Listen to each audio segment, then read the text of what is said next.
Process improvement work can easily focus narrowly on fixing problems. We all fall into that trap. It shapes our language, our activities, our mindset, and it can result in performance levels that are well short of optimal. Focusing on problems is understandable. They're right there, now. There's plenty of them. They do need to be fixed. And there are many opportunities to improve process performance well beyond fixing problems. Good performance is the basic expectation of any stakeholder, sure. Let's achieve good performance, but don't stop there. We know what good looks like. What would exceptional look like? Let's explore that a little more.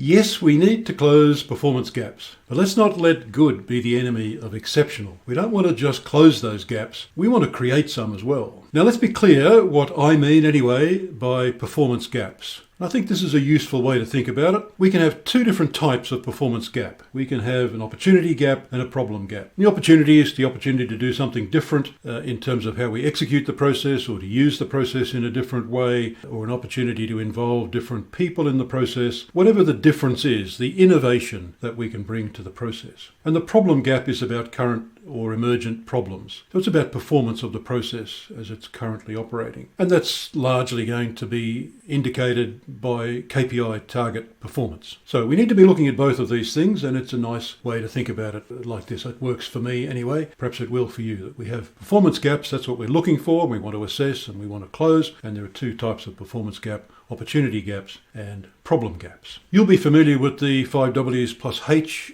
tool. It's the Swiss Army knife of analysis tools, isn't it? We use it in many different ways. When we're thinking about how to create these performance gaps for our processes, to think differently about it, what we're saying really is, who else or what else or where else or when else or why else or how else? You're ahead of me, I'm sure. 5W plus H plus else. I think it's a really simple tool, but a powerful one. Who else might be able to participate in this process? Who else might be able to benefit from the process? What else might this process be able to produce? Where else might it be used? Is there some difference about the time in which it's used or the frequency in which it's used? Is there something different about why different stakeholders might want to use this process? How else might this process be executed? So 5Ws plus H plus else, I think, is a powerful tool. It's a simple enough concept, but if you were to ask those 6 questions about your process, you might come up with some surprising performance gaps that you didn't know existed. So I want to walk us through just 3 examples here of where processes have developed. They've evolved over time, and they haven't stopped evolving. So let's start here with an airport. And this might be a classic case of saying, let's be careful what problem we're trying to solve here. There's an immediate problem, but perhaps we can step back and see a larger problem that could be solved. So if we think about the evolution of check-in, we know that it's not so long ago that there was a single option and it was a physical queue. And perhaps that still exists in many places, in smaller airports. But even there, we're starting to get more and more options. And I like to think that there was a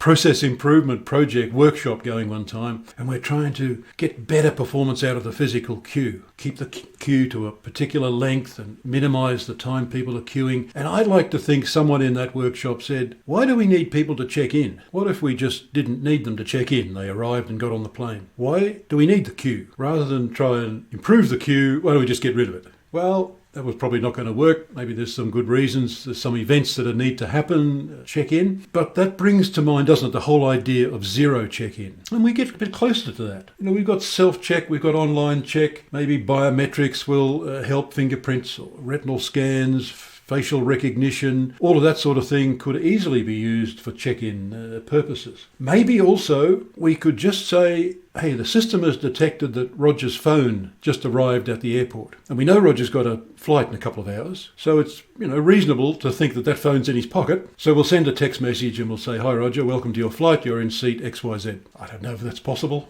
But it starts to get us thinking about that way, doesn't it? Of saying not how we get for a shorter queue, but how do we get to zero queue? How do we just remove that entirely? And an efficient queue thought process is not going to get us to zero queue. That's not part of the whole mindset of saying, let's make the queue more efficient. And maybe we can start thinking differently about the real problem we're trying to fix here. If you own an airport, you're taking lots of money from parking and from retail outlet rents. And those people that are paying you money in the retail don't want to see travellers queued up to check in. Maybe what we need to start thinking about is that the real issue here is not how travellers are spending their time, but how they're spending their money. And we want them to not be standing around in any kind of queue where they can't have the opportunity to spend money. So that's a very different mindset, isn't it? To, okay, how do we get people to queue up nicely, to how do we get them not to queue at all? And the whole point of not queuing is that we want them to be out there doing a little retail therapy and supporting the people that are paying rent to us. Here's another example. Let's think about recruitment. We do this all the time, don't we? So imagine we've got some position we want to fill,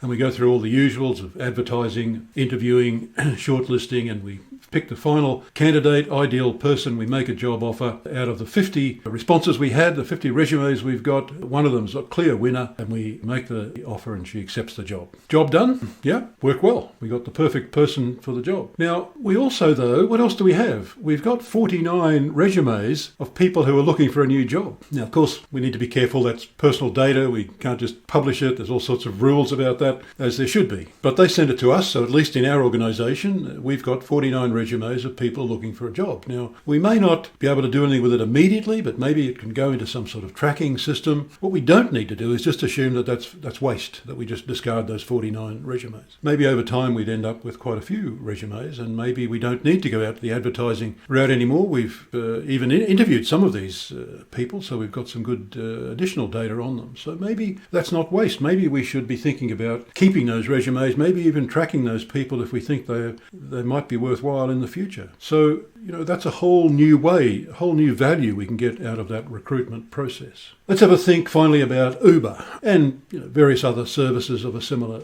nature. This would apply as well, of course. So we know that Uber originally, obviously, was a ride-sharing service. But it's a lot more than that these days. It's a kind of go anywhere, get anything kind of service, because it'll pick up and deliver food and packages and medicine and pet supplies, and it does partnerships with pharmacy chains to do vaccine services these days. Did you know that there's some trials going on where you can book a rental car via Uber? Now, I don't mean an Uber car. I mean an Avis or a Budget or a Hertz car. You can book that and it will be delivered and collected by Uber right to you. And all of that's happening in the app. You can also in some places now reserve a particular car and driver. You've got a favourite driver, so you reserve them. Airport collection service now in many large airports, where it's not just that there's an Uber there, but they're tracking the flight, they're guaranteeing you'll be picked up. Uber's trialling the ability for a traveller to pay by the hour, not by the trip. I've got a bunch of things to do and I need a car for 3 hours. Okay, we can do that. And if we're buying and selling and delivering and doing all of these things, now we've got a membership of people who are doing all of these transactions, and we can deliver some more value for them and us and our partners by doing some kind of savings deals. If you want us to deliver this particular product to you, sure, and if you get it from this outlet, you'll get it at a cheaper price. And all of this is happening in the app. And maybe now we could also say you could subscribe. You could be an Uber subscriber and pay an annual or monthly, quarterly fee or something. And now there's no delivery charge. So this is all changing, isn't it? This is a long way from being a cheap alternative to a taxi. And what might happen next? Who knows? But we start out here with an opportunity in the marketplace to solve a problem for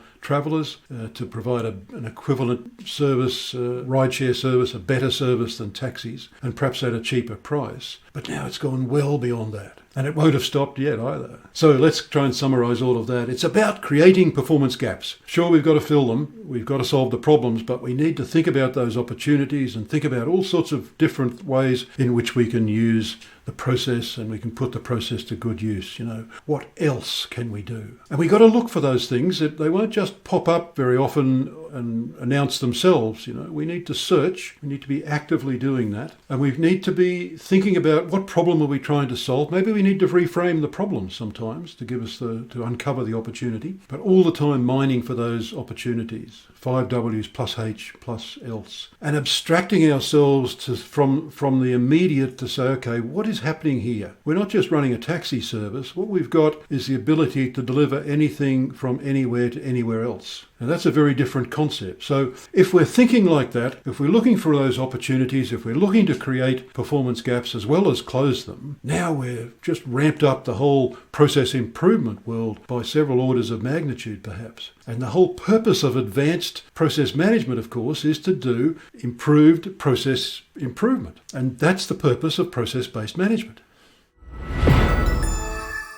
Thanks for joining me for this Process Insight. Other videos in this series continue the discussion of how process-based management improves and sustains organisational performance by seizing opportunities and fixing problems. If you are finding these videos useful, you might like to subscribe and give a thumbs up to help others find them. If you have a comment or a question, I'll respond to every one of them. And thanks for sharing this time with me. If you'd like to continue the conversation, I'd love to hear from you.